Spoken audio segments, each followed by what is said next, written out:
సలీం అనేటువంటి వాడిని మైదుకూరులో అరెస్ట్ చేశారు. వీడు పాపులర్ ఫ్రంట్ ఆఫ్ ఇండియా భారత ప్రభుత్వ నిషేధిత సంస్థ ఉత్తర తెలంగాణ కార్యదర్శి. వీడు కడప జిల్లా మైదుకూరు మండలం మారుమూల గ్రామం అయినటువంటి చెర్లోపల్లిలోని ఓ మసీదులో ఉంటున్నాడు. ఎన్ఐఏ పోలీసులు వాడిని అరెస్ట్ చేయడంతో బయటకు వచ్చింది. వాస్తవంగా తెలంగాణలో నిజామాబాద్ పిఎఫ్ఐ కేసులో ఉన్న వ్యక్తుల్లో అబ్దుల్ సలీం ఒకడు. ఓ అజ్ఞాత వ్యక్తి ద్వారా చెర్లోపల్లికి చెందినటువంటి వ్యక్తికి అబ్దుల్ సలీం పరిచయం. ఆ వ్యక్తి ద్వారా మసీదులో నిత్యం ప్రార్థనలు చేసేందుకు ఒప్పందం కుదుర్చుకుని ఇక్కడికి వచ్చాడని తెలుస్తూ ఉంది. అతడు 25 రోజుల నుంచి మసీదులో ఉంటున్నాడని చెప్తున్నారు.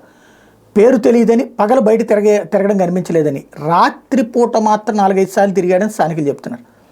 అబ్దుల్ సలీంని మసీదులో ప్రార్థన కోసం ఉంచిన గ్రామానికి చెందిన వ్యక్తిని పోలీసులు విచారిస్తున్నారు. అసలు పాయింట్ ఏంటంటే వీడు ఏం చేశాడు అక్కడ? అసలు పగటిపూట అసలు బయటకు వచ్చేవాడు కాదట, రాత్రిపూట మాత్రం బయట తిరిగేవాడట. ఇట్లాంటి వాళ్ళని లోకలోడు పట్టించుకోలేదు. ఇప్పుడు వాడు ఏం చేశాడన్నది కనిపెట్టడం అనేది ఇప్పుడు పోలీసులు, ఆంధ్ర పోలీసుల ముందు. ఎందుకంటే ఎన్ఐఏ వాడు వచ్చేదాకా మనం పట్టుకోలేకపోయామంటే సిగ్గుచేటు ఆంధ్ర పోలీసులు.